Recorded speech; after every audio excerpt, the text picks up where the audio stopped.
From the St. Louis Public Radio newsroom, this is The Gateway. It's Tuesday, November 26th. I'm Abby Larico. The Smithsonian is helping African Americans preserve their family history. Black St. Louisans are tracing their roots to help the next generation know their ancestors. If you don't know where you came from, you don't know where you're going. St. Louis Public Radio's Andrea Henderson spoke with Black St. Louisans about the importance of preserving family and local history. That's coming up after this news on The Gateway. A Missouri judge has upheld a 2023 state law barring transgender minors from receiving cross-sex hormones, surgeries, and other gender-affirming care treatments. The ACLU of Missouri, Lambda Legal, and a St. Louis-based law firm last year sued the state, claiming the law discriminates against transgender minors and violates parental rights. The decision follows a 9-day bench trial that ended in early October. Wright County Circuit Court Judge Craig Carter wrote in a decision released Monday, the law does not violate the state's constitution. Carter wrote that the testimony in the case indicated a lack of consensus on whether gender-affirming care for minors was appropriate and safe. Lawyers say they plan to appeal the ruling. The American Academy of Pediatrics and other established medical groups have supported age-appropriate gender-affirming care for minors. School attendance is getting better across the state of Missouri, but it's still not back to pre-pandemic levels. That's one takeaway from a state report on the 2023-2024 school year in Missouri. St. Louis Public Radio's Hiba Ahmed reports. According to new data from the Department of Elementary and Secondary Education, about 78% of students were showing up the majority of the time to school. That's in contrast to the 87% of students who were showing up regularly in 2019. Rittner School District Superintendent Chris Kilbride says attendance continues to be a critical challenge. Our attendance is still a major concern, especially at our secondary level. We know all of the research and data around chronic absenteeism. We have to be able to move the needle on that if we expect all students to be able to learn at high levels. Nearly one-fourth of students in Missouri missed more than 10% of school last year. I'm Hiba Ahmed, St. Louis Public Radio. School leaders from around Illinois are unveiling Vision 2030, a plan to improve learning and student safety and attract high-quality educators in public schools. One of their recommendations is to make standardized testing more useful by providing unofficial results to school districts right after exams end. Jason Leahy is the executive director of the Illinois Principals Association.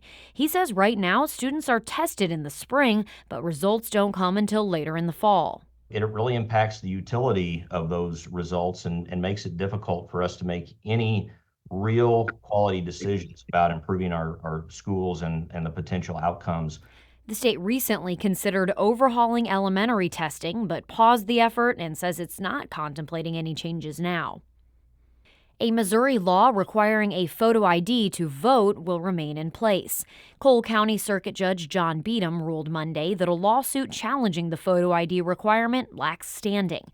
In his ruling, Beadham said the individual plaintiffs did not provide enough sufficient evidence that they are harmed by the law's voter ID provisions. He also said the organizational plaintiffs, which include the Missouri NAACP, quote, have not satisfied the test for organizational standing or harm to their proprietary interests.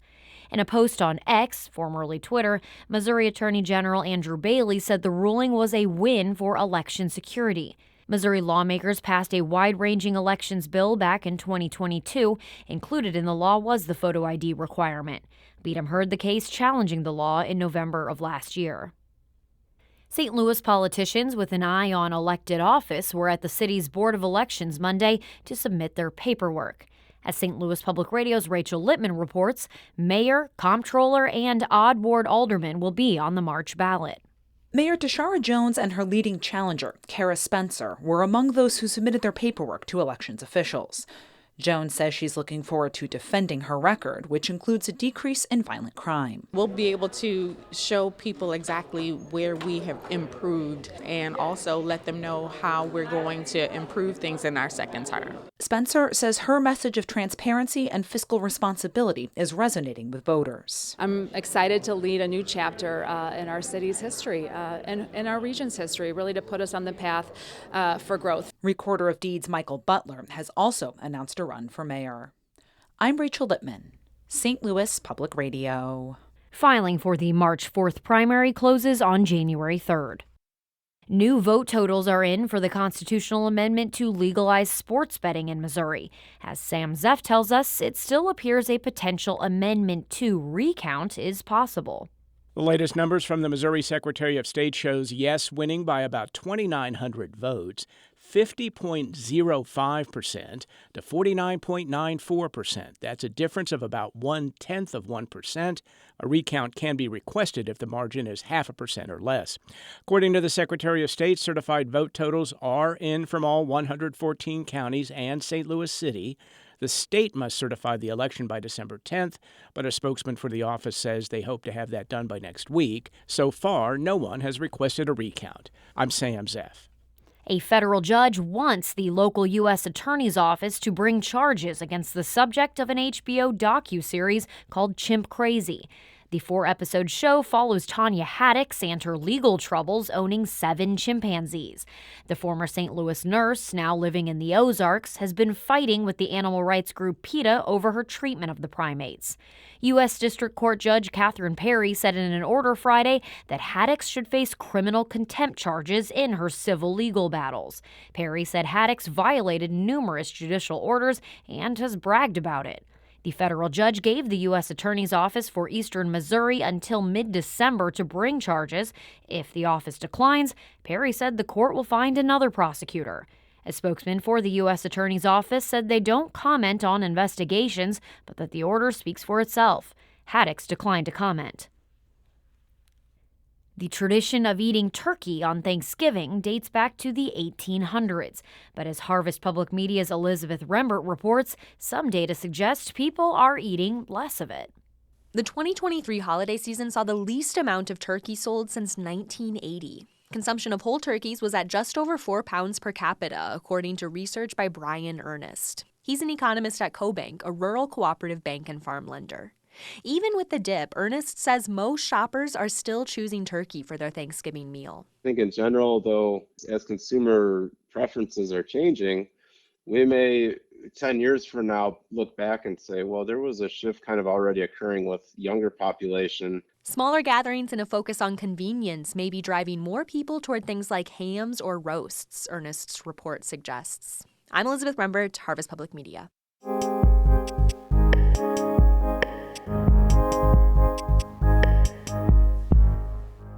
The Smithsonian's National Museum of African American History and Culture is helping Black St. Louisans trace their roots as far back as possible. Museum staff were in St. Louis this fall to teach people how to research genealogical archives. They also digitized old family recordings. As St. Louis Public Radio's Andrea Henderson reports, Black St. Louisans want to help the next generation better understand their ancestry.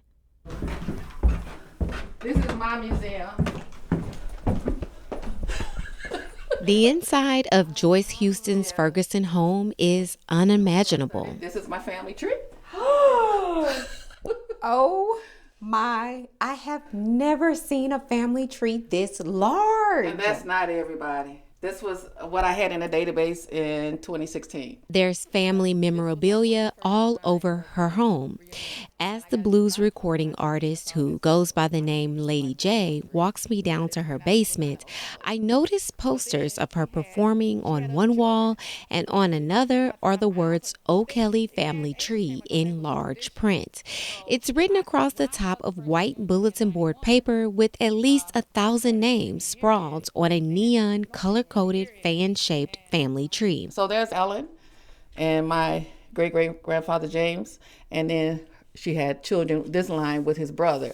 So the largest line is with James. Lady J's discovery of her enslaved ancestors is rare. Her mother began collecting artifacts of the O'Kelly family over 50 years ago, and she's passed down the large collection to Lady J. For many Black Americans, tracing their ancestors before 1870 is difficult because the enslaved were listed in the U.S. Census records at the time as property instead of people. Directors from the National Museum of African American History and Culture spent weeks in St. Louis this fall as part of a nationwide community curation initiative to help Black people find their ancestors and preserve local and family history. C.K. Ming is a media conservation and digitization specialist for the museum. Ming says it's important for Black families to have a collective story of their existence. If you don't know where you came from, you don't know where you're going. Ming's white mobile van was parked behind Cartner-Ritter High School this fall. Inside her mobile digitization shop, she converted thousands of hours of home videos, audio cassettes, and motion picture films to thumb drives for Black St. Louisans. People brought in videotapes of children's birthday parties, family reunions, and proms from local high schools that no longer exist. Having things that are joyful, that are vacations, that are us accomplishing things, it's really important for people to see and for families to see. Besides helping Black people digitize family memories, the museum hosted preservation and research workshops, including one on the Freedmen's Bureau. It's a search portal with over 1 million records of African Americans post-Civil War. St. Louisan Ronald Wilson expressed interest in the Freedmen's Bureau's workshop because he's doing genealogical research on Black Masons in Missouri. We have had somewhere between 40 and 47 grandmasters who started serving from 1865. But of course, we've had a number of them pass on. Part of what I'm looking for is any information I can find on those men. Wilson and Lady J also find joy in helping others find invaluable family information. This month, Lady J started a genealogy program to help people learn how to start locating family members. She says she wants to help Black St. Louisans trace their lineage if city officials soon decide to pay out lineage-based reparations. We're way past due. So having this all documented and you can just, show your proof. For Black St. Louisans, tracing their family history is a journey, one they hope future generations see as American history. I'm Andrea Henderson, St. Louis Public Radio. Our Brian Moline edited that piece. The Gateway is a production of St. Louis Public Radio, a listener-supported service of the University of Missouri St. Louis. Music by Ryan McNeely of Adult Fur. I'm Abby Larico, and from the St. Louis Public Radio newsroom, this has been The Gateway.